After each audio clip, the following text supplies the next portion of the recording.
quarterback of the future. Here's my thing with Fields. Fields is a great quarterback. I think he's a good quarterback. He's going to be a great quarterback. He's going to be. He's got to get out of Chicago. Yeah, well, Chicago is probably the biggest dumpster fire in the NFL. They're going to be stupid. They're going to take Caleb Williams at number 1, but I don't think Caleb Williams is the best quarterback in this draft. I think Bo Nix is, frankly. Bo Nix is so bad. Here's the thing. Kenny Pickett, when he was drafted for Pittsburgh, was a hometown hero. Well, that, and it was like, we just need a solution for now till we find a franchise quarterback. The only reason that the Steelers it was a flex seal fix. That's all it was. Who's been decent, but name me an Alabama quarterback that's been good. A zero since Bart Starr. Literally. And Joe Namath. Alabama quarterbacks are absolutely the winners atrocious. of Super Bowls 1, 2, and 3. I think that if you draft an Alabama quarterback, you're a moron. It's that simple. There's never been one good Alabama quarterback, except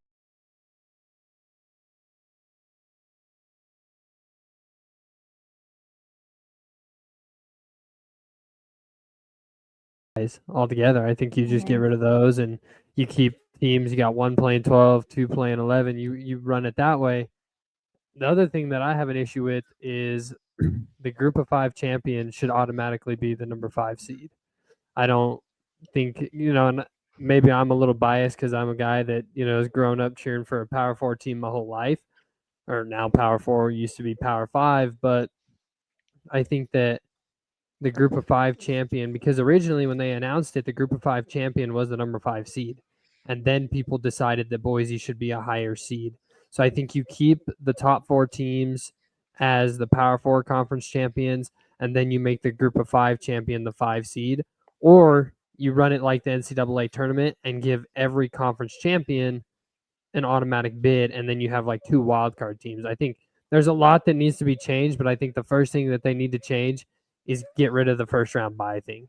To the NAU, you see a lot of those guys that are the D2 guys that could play at the D1 level, but they go D2 because maybe it's A, closer to home, or B, cheaper, and then they get that opportunity to show out a little bit at the college level and then make that transfer move to the FCS D1, or even we've seen a couple times the FBS level too. I think that's another thing NAU does really well is recruit. But the thing with Montana and Montana State is they bring their fans.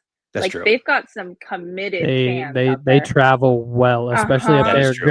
Granted, in Montana, there's not a lot else to do. It's kind of like Nebraska. Yeah. Nebraska has 100,000 fans at every home game because what else are you going to do in Lincoln, Nebraska? Go look at cornfields? You're not going to do anything else other than go watch a football game on a Saturday. If you didn't know, Jace is a Colorado fan, and he will always put down Nebraska whenever he gets the opportunity to. I get the chance. I saw the door open. I'm sorry. Form of NIL fund, any collective that's trying to get something together. Obviously, Highlands might be a little less than NAU if there's anything going on, but just curious on what that take and what that looks like at the smaller school level. Is it like, hey, we got $50,000, let's spread it amongst 50 people? Jace, you look like you got a better answer than I do. So He's trying to hold it. I'm trying. I mean, so obviously, before I got into the whole sports media world, I was an athlete myself, and I had a YouTube channel, still do, that whole 9 yards. Right when I all of a sudden was contacted by Barstool Sports to become a Barstool athlete, I went into our athletic director at the time's office and was like, hey, how does this affect my scholarship? And he looked at me and said, what is NIL? And I'm kind of like, yo, this has been here for a year, my guy. Like, this has been here for a minute. Like, what do you mean? What is, like, aren't you the athletic director? Like, you should know this stuff. Some schools, now obviously, being in the media world, being in sports information, I talk to a lot of other people at other schools.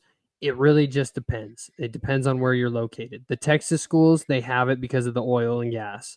I feel like they capitalize off of that a ton, right? I feel like some schools down south, they capitalize off of, once again, the oil and gas industry a ton. There's only one thing I see that's a problem with that, and that is players that commit for the coach. You saw it a lot.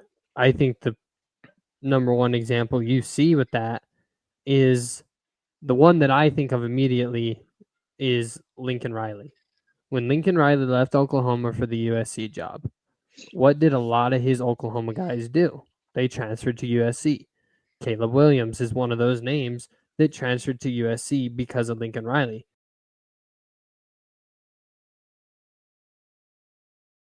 And welcome back to beautiful and historic Las Vegas. I'm Jace Hinton, and I'm joined here with Coach Hunt of the New Mexico Highlands Cowboys baseball team. Coach, you guys are just wrapping up the winter.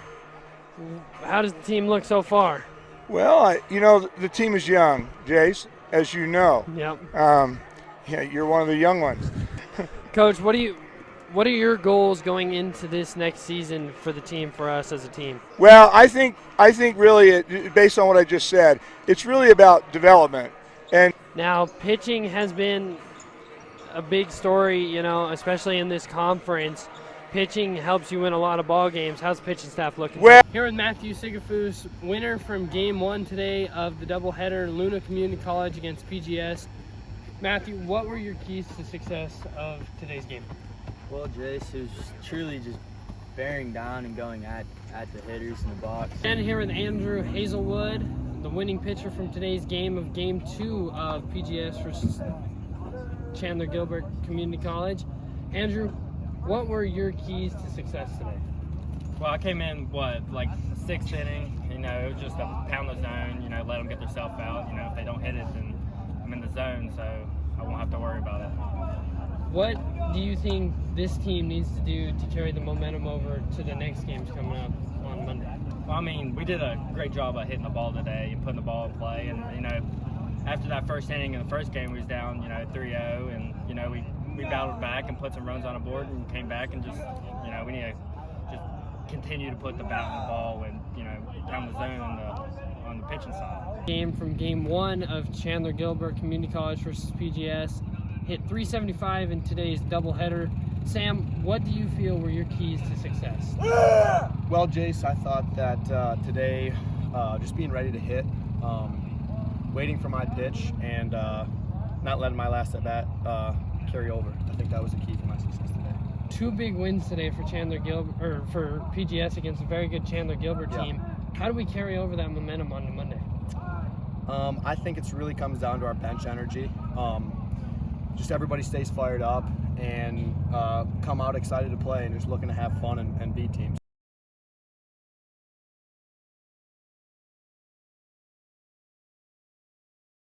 Ramirez is a in, out, work your eyes, kind of make your eye level change, your eye where you're looking to see the pitch change, but also has a good complementary off-speed pitch to accompany that. Drive. Shot. No good. Skyhawks with it. 6 seconds left. 4 seconds left. 3. Ball. Loose ball. Shot. Oh my gosh. Brendan Boatwright just won the ball game for the Skyhawks.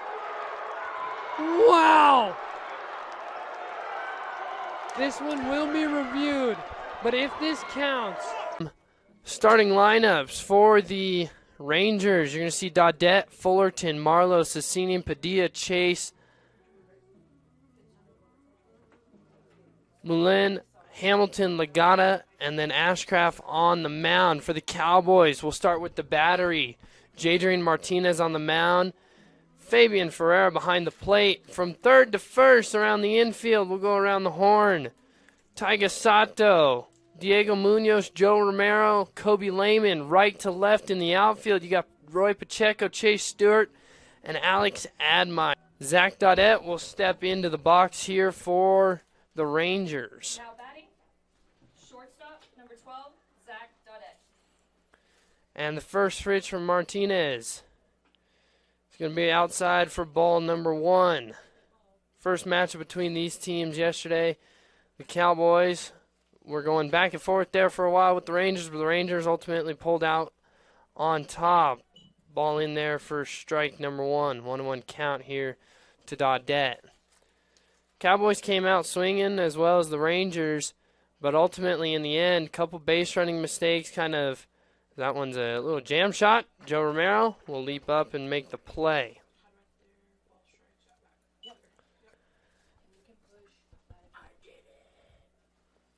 Ultimately, the base running mistakes, as I was saying, were what would later come on to hurt the Cowboys. Popped up to right field. Abernathy, you'd imagine, is tagging, going back, looking up. It's gone! Touch 'em all time for Fabian Ferreira to right field off the scoreboard.